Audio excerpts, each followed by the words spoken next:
தொடங்கினவர் அவர்தான். பிரிக்கிற வேலையை தொடங்கினதே அவர்தான். வானத்தையும் பூமி உண்டாக்கி அப்படியே விட்டுருக்கலாமே, பிரிச்சாரு. நீங்க ஆதியாகமத்தின் புஸ்தகத்தை வீட்டுல போய் வாசித்து பாருங்க. 1ஆம் அதிகாரம் 4ஆம் வசனம் 6ஆம் வசனம் 7ஆம் வசனம். அவர் உண்டாக்குனதெல்லாம் சந்தோஷப்பட்டுட்டு திருப்பி பிரிக்கிறார்.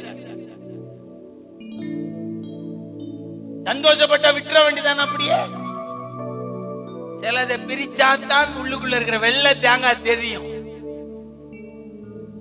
தேங்காவை கூந்தலை பிரிக்கணும். தேங்காவுடைய கொட்டாங்குச்சியை நீங்க என்ன செய்யணும்? பிரிக்கணும், உடைக்கணும். உடைச்ச உடனே தேங்காய் தெரிந்து குழம்புல போட முடியுமா? அந்த கொட்டாங்குச்சியில இருந்து தேங்காவை எடுக்கணும். பிரிக்க பிரிக்கதான் மேன்மை வரும். ஒட்டிக்கிட்டே இருந்தா மேன்மை வராது. பிரிக்கிறத பத்திய ஒரு பிரசங்கம் பண்ணுனா நம்ம ஆசைப்படுவோம். எனக்கு அதை கத்து கொடுத்தார். அதனாலதான் யார்ட்டையும் ஒட்டுறது இல்லை, பிரிஞ்சே இருக்கிறேன். பிரிக்கிறத பத்திய மேன்மை எனக்கு தெரியும். அது சிருஷ்டிப்புல பிரிச்சது மாத்திரம் விட்டுருங்க. ஆதியில் அவர் சிருஷ்டித்தது பிரிச்சது மாத்திரம் இல்ல.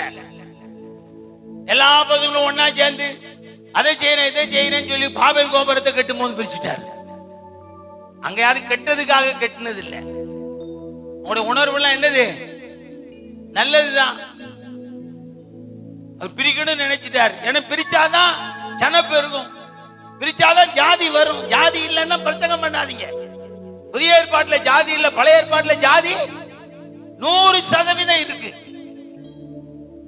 வெந்தயக்காரங்க தான் வீணான தலைப்பெல்லாம் பிரசங்கம் பண்றது. ஜாதி இல்ல கத்திரிக்கார. புதிய ஏற்பாட்டுல ஜாதி இல்ல. புதிய ஏற்பாட்டுல ஆண் என்றும் இல்லை பெண் என்றும் இல்லை, எல்லாம் சமன்ட்டார். பழைய ஏற்பாட்டுல எல்லா ஜாதி இருக்கு. தொழில் ஜாதி இருக்கு, சாயல் ஜாதி இருக்கு, உருவாக்கப்பட்ட ஜாதி இருக்கு, நிறைய ஜாதி இருக்கு பழைய ஏற்பாட்டு. இது எங்கேயா உருவாச்சு? பாபேல் கோபுரத்துல தான் உருவாச்சு. ஆதியாகமம் 4ஆம் அதிகாரத்துல தொழில் ஜாதி உருவாச்சு. பாபேல் கோபுரத்துல மொழி ஜாதி உருவாச்சு. இன்னும் நிறைய சொல்லிட்டே போவேன் நானு, வேண்டாம், அந்த சப்ஜெக்ட் நமக்கு தேவையில்லை. மொழி ஜாதி எங்க உருவாச்சு? பாபேல் கோபுரத்துல. தொழில் ஜாதி எங்க உருவாச்சு? ஆதியாகமம் 4ஆம் அதிகாரத்துல. இப்படி எல்லாம் ஜாதி உருவாச்சு. இதெல்லாம் எதனால உருவாச்சு? பிரிக்கிறதுனால. அவருக்கு தெரியும் யோசேப்பு தகப்பன்கிட்ட இருக்கிற வரைக்கும் நம்ம வேலை நடக்காது. இவன் அங்கிருந்து பிரிக்கணும். சில அப்படியே வந்த தேவன் நேர ஆபிரகாமை பிரிக்கிறார். அம்மையை விடு, அப்பனை விடு, தேசத்தை விடு, ஜாதியை விடு, கோத்திரத்தை எல்லாத்தையும் விட்டுட்டு வா. என்ன ஆண்டவரே, இது என்ன நியாயம்? எங்க அப்பனை விட முடியுமா? எங்க அம்மையை விட முடியுமா? அதெல்லாம் எனக்கு தெரியாது, நீ எனக்கு வேணும். அப்படின்னா உங்க அம்மையை விட்டு. பிரிக்கிற வேலையின் சுகத்தை கண்டவர் என் தேவன். பிரிக்கிறதனுடைய மகத்துவத்தை கண்டவர் என் தேவன். அதை நலமானதாய் பார்த்து பழகுங்கள், கெட்டதாய் பார்க்க வேண்டாம். ஆபிரகாம் அம்மையை வீடு, அப்பனை வீடு, எல்லா வீடு வீடு எல்லாத்தையும் விட்டு புது ஜாதி ஆக்கிட்டார். என்ன ஜாதி? கல்தேர் ஜாதியில இருந்த ஆபிரகாமை யூத ஜாதி ஆக்குறார். ஜாதி உயர்வு கொடுத்ததே அவர் தான் ஆபிரகாமுக்கு. கல்தேர் ஜாதி ஆபிரகாமுக்கு வேண்டான்னு சொல்லி என்ன ஜாதி கொடுத்தார்? யூத ஜாதியை கொடுத்தார். இதெல்லாம் நம்ம தேவன் பண்ணதுதான். எதுக்கையா? பிரிச்சாதான்டா எனக்கு சந்தோஷம். தோத்திரம். அவன் பிரிச்சாதான் எனக்கு சந்தோஷம். இதெல்லாம் பைபிள்ல இருந்து பேசுறேன். நான் ஏதோ பேசுறேன்னு சொல்லி வெளியில போய் பேசினீங்கன்னா அப்புறம் பிரசங்கம் பண்ண முடியாது. கவனமா இதை கேட்டுட்டு சத்தம் போயிருக்கேன். இவருக்கு எதுக்கு இதெல்லாம் தேவை? இதெல்லாம் நான் பேசல. நான் வெறும் 7th தான் படிச்சிருக்கேன். இங்க வந்தா என்ன பேசணுமோ அவர் பேசுவார். இதுக்கு எனக்கு எந்த சம்பந்தம் கிடையாது. போட்டா சோறு போடுவார், ஒரு காணிக்கு தருவார், போயிட்டே இருப்பேன். ஆனா இந்த பிரசங்கம் வேலை செஞ்சுட்டே இருக்கு. யூடியூப்ல போகும் 100 பேர் 1000 பேர் 10,000 பார்த்து வேலை நடந்துகிட்டே இருக்கும். அது அடுத்த வேலை. அதனால இதுக்கு எதிர்த்து நிக்காதீங்க, இதெல்லாம் கமெண்ட் பண்ணாதீங்க, இதெல்லாம் வெளியில போய் வியாக்கியானம் பண்ணிக்கிட்டு இருக்காதீங்க. இது பைபிள்ல உள்ள உண்மையான காரியத்தை தான் நான் என்ன செஞ்சுக்கிட்டு இருக்கேன், வியாக்கியானம் பண்ணிக்கிட்டு இருக்கல. அல்லேலூயா. நான் ஒன்னும் உங்களுக்கு டிக்ஷனரி எழுதல, கர்த்தர் சொல்றதை சொல்லிக்கிட்டு இருக்கிறேன். அதனால யோசேப்பை தகப்பனை விட்டு பிரிச்சார். பிரிக்கிற பொழுது அவருக்கு சந்தோஷம். ஆபிரகாமையும் அப்படிதான் பிரிச்சார். பயங்கர சந்தோஷம். எங்க போனாலும் கூட வர்றேன். எதுக்கு? பிரிச்சது நான். உனக்கு சகாயம் செய்யும் கேடகமாயிருப்பேன். என்னதுக்கு அம்மா சகாயம் எனக்கு தேவை? என்கிட்டதான் ஆடு இருக்கு, கோழி இருக்கு, மாடு இருக்கு, எல்லா கழுதி இருக்க. எதுக்கு இருந்தாலும் உன்னை பிரிச்சேன்ல, அதுக்கு நன்றி கடன். சகாயம் செய்ய கேடகமா இருப்பேன். உன்னை கல்தேர் ஜாதியில இருந்து என்ன ஜாதி ஆக்கியிருக்கேன்? யூத ஜாதி ஆக்கியிருக்கேன். அதுக்கு ஒரு போனஸ். என்ன போனஸ்? நீ வாழாகாமல் தலையாவாய், கீழாகாமல் மேலாவாய், வானத்து நட்சத்திரங்களை போலும் சந்ததியை பெருக பண்ணுவேன். உலகத்தை விட்டு கர்த்தர் உங்களை பிரிச்சிருக்கிறாரா? சீஷர்களை பிரிச்சேன்னு பிதாகிட்ட சொல்ல. நான் உலகத்தான் அல்லாதது போல இவர்களும் உலகத்தான் அல்லன்னு சொல்லிட்டு அப்போஸ்தலர் 12 பேரை தேவன் பிரித்த அந்த உடன்படிக்கையினுடைய நகலை பிதாவுக்கு கொடுக்கிறார். நான் இவங்களை பிரிச்சு வச்சிருக்கிறேன் உலகத்தை விட்டு. உங்களை பிரிச்சிருக்கிறாரா? கர்த்தர் உங்களை பிரிச்சிருக்கிறதா உங்களுக்கு மேன்மை. அப்பதான் பிதாவுக்கு சந்தோஷம். மாமிச இச்சையை விட்டு பிரிச்சிருக்கிறாரா? பூமிக்குரிய வாழ்க்கையில உங்களை சுத்தி சுத்தி வர்ற பல காரியங்களை விட்டு கர்த்தர் உங்களை பிரிக்கணும். நான் ஒட்டுனாலும் பிரிச்சிருவாரு. நான் நிறைய பேர நபர் ஆண்டோட பார்த்துட்டேன். நீ ஒட்டவே முடியாதுடா, நீ ஒட்டுனாலும் பிரிச்சிருவாரு. கேட்டா சொல்லுவாரு, நீ பியூரா எனக்கு வேணும். நீ அவங்கிட்டயா சேர்ந்துக்கிட்டு காவாசி முக்காவாசில எனக்கு வேண்டாம். நீ எனக்கு அப்படியே தண்ணி ஊத்தாத பாலா வேணும் பாரு. நீ எவன் கூட சேர்ந்தா தண்ணி ஊத்தி விடுவாங்க. அல்லேலூயா. அதனால நீ உன் மேல தண்ணி ஊத்திட்டா அது எனக்கு வம்பு. நீ தண்ணி ஊத்தாத அப்படியே திக்கு பாலா வேணும்னு என்ன பத்திரமா வச்சிருக்கிற. இங்க எத்தனை விலை கொடுத்தாலும் கிடைக்க மாட்டேன். நான் கோடி தந்தாலும் கிடைக்க மாட்டேன். தாபனத்தையே எழுதி கொடுத்தாலும் கிடைக்க மாட்டேன். என்ன வாங்க முடியாது. ஏன்னா ஏற்கனவே ஒருத்தர் வாங்கிட்டார். அதனாலதான் பவுல் சொல்றா, நான் ஏற்கனவே நான் விற்கப்பட்டு விட்டேன், இனி யாரும் என்ன கரையம் கொடுத்த. அதனால அததான் அவர் எழுதுறார், நீங்கள் கரையத்துக்கு கொல்லப்பட்டிருக்க. அந்த உணர்வே கிடையாது. எத்தனை பேர் விலை கொடுத்தாலும் நம்ம ஆளு கரையம் போயிட்டே இருக்கான். அறிவில்லை. அவர் பவுல் அழகா எழுதிட்டார், உன்னை கரையம் கொடுத்து வாங்கிட்டாரியா, நீ ஒரே ஆட்டா வாழ்ந்துரு. அதெல்லாம் எனக்கு தெரியாது. எத்தனை பேர்னாலும் என்ன விலை கொடுத்து வாங்கலாம். அமெரிக்காக்காரன் வாங்கலாம், ரஷ்யாக்காரன் வாங்கலாம், சுவிஸ்காரன் வாங்கலாம், நெதர்லாந்துக்காரன் வாங்கலாம், லண்டன்காரன் எவன் வாங்கினாலும் வாங்கலாம்.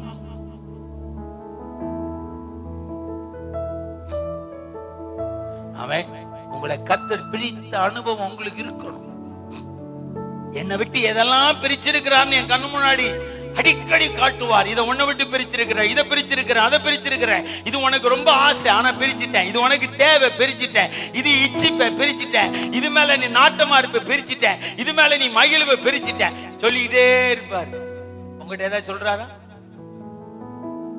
பிரிச்சாதானே சொல்லுவார் இல்லையா? பழங்கள் பிரிக்கப்பட்டாதான் அது தோட்டத்தை விட்டு வெளியே வரும். காய்கள் பிரிக்கப்பட்டாதான் சந்தைக்கு வரும். பிரிக்கப்படாத காயோ, பிரிக்கப்படாத பழங்களோ, பிரிக்கப்படாத எந்த பொருள்களும் விற்பனைக்கு வருவதற்கு வாய்ப்பே கிடையாது. தக்காளியா இருந்தாலும் சரி, பச்சை மிளகாவா இருந்தாலும் சரி, வெள்ளரிக்காய் டேஸ்ட்ல இருக்கிற பச்சை மிளகாய் நீல நீளமா இருக்கும்.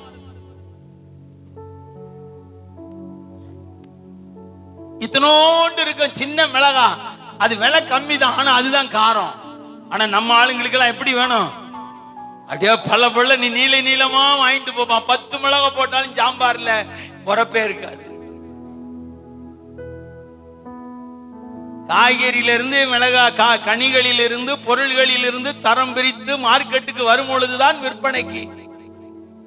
தரமே இல்லாம விற்பனை ஆகிற ஆளு நம்ம ஆளுங்க தான்.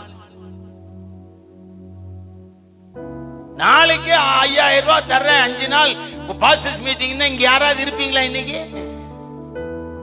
நாளைக்கு ஒரு பாசஸ் மீட்டிங் இஸ்ரவேல் ஜெயக்குமார் பேசுவார் அப்படின்னா, இல்ல அதே நேரத்தில் குற்றாலத்தில் உங்களை குளிக்க வச்சு 5000 ரூபாய் தந்து 3 நேரம் ஜோர் போடுவோன்னு இங்க யாராவது இருப்பீங்களா? கரையம் போயிருவீங்க. நீங்க விற்பனைக்கு ரெடியா இருக்கிறீங்க. ஏன்னா நீங்க இன்னும் பிரிக்கப்பட்ட வாழ்க்கை உங்களுக்குள்ள வரல.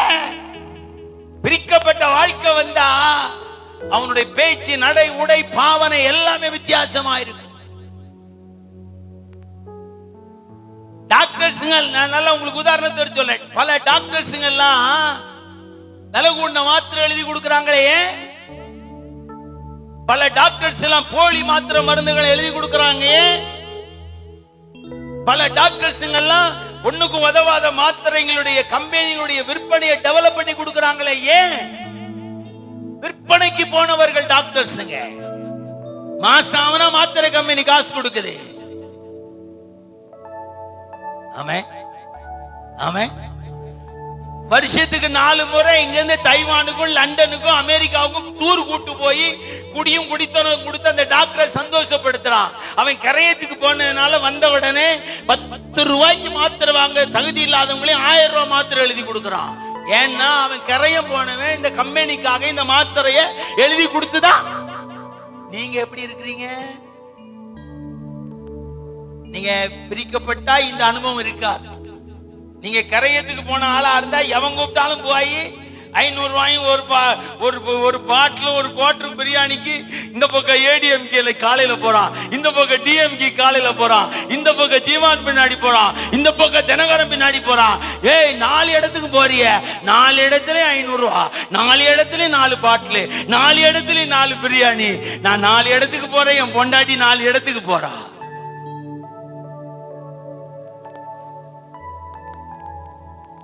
யாருக்கடா ஓட்டு போடுவ? அப்ப எவன் அதிகமா தாரானோ அவனுக்கு போட்டு. சில பாஸ்டர்ஸ்களுடைய உண்மை நிலவரம் இதுதான். நீங்க பிரிக்கப்பட்ட அனுபவத்துக்குள்ள இருந்தீங்கன்னா பிதா சந்தோஷப்பட்டிருப்பார். உங்களை யாரும் கரையும் கொடுத்து வாங்க முடியாது. யோசேப்பை தேவன் பிரித்தார். எலிசாவை பிரிக்கலன்னா எலியாவின் ஸ்தானத்துக்கு எலிசா வர முடியாது. எலிசா பரிசுத்தவானா? எலியாவை பத்தி எலிசாக்கு என்னையா தெரியும்? ஒண்ணும் தெரியாது.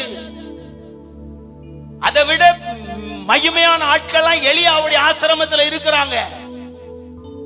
எலியாவின் ஆசிரமம் இஸ்ரவேல் தேசத்துக்குள்ள இருக்கு. தீர்க்கதரிசிகளின் புத்திரர்களுடைய ஆசிரமம் எலியாவுடைய கண்ட்ரோல்ல இருக்கு. அங்க இருந்து ஒரு வயலையும் கர்த்தர் தெரிந்தெடுக்கல. எலியாவுக்கு எலிசாவுக்கு தொடர்பே இல்லாம விவசாயம் பண்ணிட்டு இருக்கிறவன போய் உனக்காக உன் பின்னாடி எனக்கு தேவைப்படுகிறான். ஆசை எகுக்கு அடுத்தது, ஆசைகளுக்கு அடுத்தது எகுக்கு அடுத்தது யாரு? எலிசா. அவனை நீ தீர்க்கதரிசியை அபிஷேகம் பண்ணு ஆண்டவர் சொல்லி அனுப்பினாரு. கூட இருக்கிற ஒரு தீர்க்கதரிசி புத்திரர்களையும் எலியா அபிஷேகம் பண்ண கர்த்தர் அனுமதிக்கலையே. அந்த எலிசாவை பிரித்து எடுத்துட்டு வா. அந்த சந்தோஷம் அவருக்கு தான் தெரியும். அந்த சந்தோஷம் அவருக்கு தான். சப்போஸ் தீர்க்கதரிசி புத்திரர்களை ஒருத்தனை எடுத்து எலிசாவை அபிஷேகம், எலிசாவின் ஸ்தானத்தில் அபிஷேகம் பண்ணி இருந்தா யாருக்கு சந்தோஷம் இருந்திருக்கும்? எலியாவுக்கு சந்தோஷம் இருக்கும். அப்பா நம்ம உருவாக்கின ஆளை கர்த்தர் என்ன செஞ்சிட்டார்? நமக்கு பின்னாடி ஆண்டவர் சொன்ன உன் சந்தோஷம் எனக்கு தேவையில்லைடா, என் சந்தோஷம் எலிசாவை பிரிச்சு எடுத்துட்டு வா. பிரிக்கிற வேலை கர்த்தர் செஞ்சுக்கிட்டே இருப்பாருங்க. அவர் ப்ராஜெக்ட் முடிகிற வரைக்கும் விட மாட்டான். குழந்தை பத்தி வச்சிருக்கான் ஆகார வச்சு 100 வயசுல, ஒரு 90ல இருந்து 97 வயசுக்குள்ள குழந்தைய பத்தி வளர்த்து அது சூப்பரா விளையாண்டுகிட்டு இருக்கு. இவர் சொல்றாரு, குழந்தை பெத்து வளர்த்தது முதிர் வயதுல எவ்வளவு சந்தோஷம்ன்றது ஆபிரகாமுக்கு தான் தெரியும். ஆகாரையும் இஸ்மவேலையும் பிரிக்கிறார். இதெல்லாம் நியாயமா? இதெல்லாம் அவர் சொல்ல இதாண்டா என் சந்தோஷம்.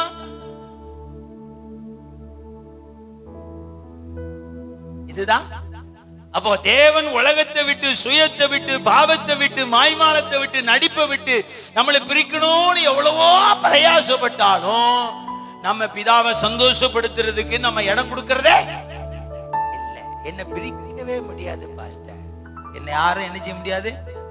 இஸ்ரவேல் ஜெயக்குமார் என்ன தேவதூதனே வந்து பிரசங்கம் பண்ணாலும் நான் மாற மாட்டேன்னு சொல்ற மூல பசங்க எல்லாம் இருக்காங்க ஊழியத்துல. என்னைய சாதாரணமா நினைச்சிடாது. என் சிந்தையில இருந்து எந்த வார்த்தையும் வராது. நீங்க சாகணும்னு சொன்னாலும் அது கர்த்தர் தான் சொல்லுவார். நீங்க பிழைக்கணும்னு சொன்னாலும் கர்த்தர் தான் சொல்லுவார். நீங்க வாழணும்னு சொன்னாலும் கர்த்தர் தான் சொல்லுவார். நீங்க அழியணும்னு சொன்னாலும் கர்த்தர் தான் சொல்லுவார். இந்த வாயை நான் கர்த்தருக்கு கொடுத்து பல வருஷம் ஆச்சு. என்னால மனுஷனுக்காக பேச முடியாது. மாய்மாலத்துக்காக என் வாயை நான் பேச உபயோகப்படுத்துறதில்லை. என் சுய லாபத்துக்காக என் வாயை நான் பேச உபயோகப்படுத்துறதில்லை. என் சரீர சுகத்தை தரக்கூடியவர்களிடத்திலேயே என் வாயின் வார்த்தைகளை பேசி அவர்களை என்னை விட்டு 10 அடி தள்ளி நிற்க வைக்கிற வாய் இது.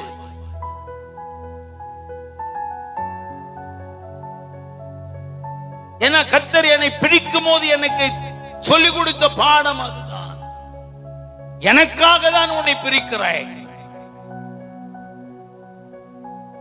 உங்களை கர்த்தர் பிரிக்கிற விஷயத்துல எப்படி இருக்கிறாரோ அவ்வளவு சந்தோஷம் அவருக்கு கிடைக்கும். ஆனா நமக்கு நஷ்டம்தான், நமக்கு நஷ்டம்தான். பரவாயில்லை, ஒரு தேவன் லாபம் அடைகிறார் இருந்தா அவன் கட்சிக்காக தீ குளிக்கிறான், நம்மளால தீ குளிக்க தான் முடியாது. இதையாவது விட்டு கொடுத்துருவோமே. அவன் நம்மளால தீ குளிச்சாதான் முடியாது, தீ குளிச்சா பாவம். அதனால இதையாவது விட்டு கொடுத்துருவேன். எதை வேணா வச்சுங்க, காது வேணுமா வச்சுங்க, வாய் வேணுமா வச்சுங்க, உன் உதடுகளின் கீழ் தேனும் பால் இருக்குது வச்சுங்க, உன் நாவின் கீழ் நல்ல உபதேசம் இருக்குது வச்சுங்க, ஒவ்வொன்னையா கலத்தி கொடுங்களேன். அதனாலதான் அவர் சொன்னார், 2 காலு 2 கையோட நீ நரகத்துக்கு போறதை விட ஒண்ணு ஒன்னா பரலோகம் வந்து சேர்ந்துரு. ஆமென் ஆமென். பிரிக்கிற விஷயத்தை கத்து கொடுத்தவரே அவர்தான். பிரிச்சிரு. ஒரு கண்ணு சரியில்லையா பிரிச்சிரு, ஒரு கை சரியில்லையா பிரிச்சிரு. வெட்ட சொன்னாரா இல்லையா? புடுங்க சொன்னாரா கண்ண? அதெல்லாம் பிரிக்கிற வேலை. இதெல்லாம் யார் செய்ய சொன்னது? சாத்தானா? எங்க அப்பா எங்க எஜமான் சொன்னாரு, கண்ணு 2ல 1 கட்டு போச்சுன்னா புடுங்கிடுறா. நீ 2 கண்ணோட நீ இப்ப நரகத்துக்கு போறதோட 1 கண்ணோட பரலோகத்துக்கு வா. 2 கையோட நீ நரகத்துக்கு போறதோட 1 கையோட நீ பரலோகத்துக்கு வா. அப்ப பிரிக்கிற வேலை நடக்கணும். கையை வெட்டணும், காலை வெட்டணும், கண்ண ஒரு பயலும் வெட்ட விட மாட்டான். வெட்டுனாலும் பிசாசு வெட்டுதம்மா. அவன் எஜமான் அதானே. ஏன் எஜமான் ஏண்ட சொன்னார், கண்ணை புடிங்கிருவேன், காலை புடிங்கிருவேன், கையை புடிங்கிருவேன். எதுக்கு? இந்த வேலை செஞ்சுதான் நீ நல்லவனா இருக்கணும்னா நான் அதை செய்ய யோசிக்கவே மாட்டேன்ட்டாரு. அப்ப நான் சொன்னேன், அப்பா நீ அந்த வேலை செய்ய வேண்டாம், நானே சரண்டர் ஆகிட்டேன். ஆமென். அப்ப உங்ககிட்ட எதெல்லாம் பிரிக்கிறாரோ அப்பெல்லாம் யாருக்கு சந்தோஷம்? பிதாவுக்கு சந்தோஷம். அல்லேலூயா. ஆபிரகாமை தகப்பனை விட்டு பிரிக்கும் பொழுது பிதா சந்தோஷப்பட்டார். யோசேப்பை யாக்கோபை விட்டு பிரிச்ச பொழுது தேவன் சந்தோஷப்பட்டார். லோத்தை விட்டு ஆபிரகாமை பிரிக்கிற பொழுது தேவனுக்கு சந்தோஷம். மனைவியின் பிள்ளையை விட்டு ஆபிரகாமை பிரிக்கிற பொழுது தேவனுக்கு சந்தோஷமான விஷயம். சில பிரிக்கிற வேலை சாகர வரைக்கும் நடக்கணும். என்னைக்கோ பிரிச்சுட்டாருன்னு விட்டுறாதீங்க. பிரிக்கிற வேலை எப்ப நடக்கணும்? எப்ப நடக்கணும்? சாகர வரைக்கும். மில்லுக்கு போய் தான் வந்துச்சு தோரம் பருப்பு உளுத்தம் பருப்பு, தண்ணியில போட்ட உடனே ஏதோ ஒன்னும் மிதக்குது, அப்ப பிரிக்கிற வேலை நடக்குது. அரிசி வாங்கி அப்படியேவா நீங்க சமையல்ல போடுறீங்க, கொட்டுறீங்க? இல்லையே. தண்ணியில போட்டு 4 பெனை பெனஞ்ச உடனே உள்ளுக்குள்ள இருக்கிறதெல்லாம் தேவையில்லாதெல்லாம் என்ன செய்யுது? மிதக்குது. பிரிக்கிற வேலை நடக்குது. அது அரிசி சாகர வரைக்கும் பிரிக்கிற வேலை நடக்கும். பருப்பு சாகர வரைக்கும் பிரிக்கிற வேலை. அது மாதிரி ஊழியக்காரன் சாகர வரைக்கும் தேவன் பிரிக்கிற வேலை செஞ்சுக்கிட்டே இருப்பார். எப்படி பிரிப்பார், எப்படி பிரிப்பார் தெரியாது. அவர் நிறைய ப்ராஜெக்ட் வச்சிருப்பார். அதெல்லாம் சொன்ன மிரண்டுருவீங்க.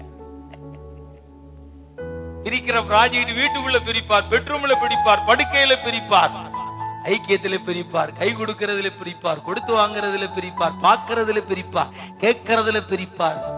நிறைய பிரிவு வச்சிருக்கிறாரு.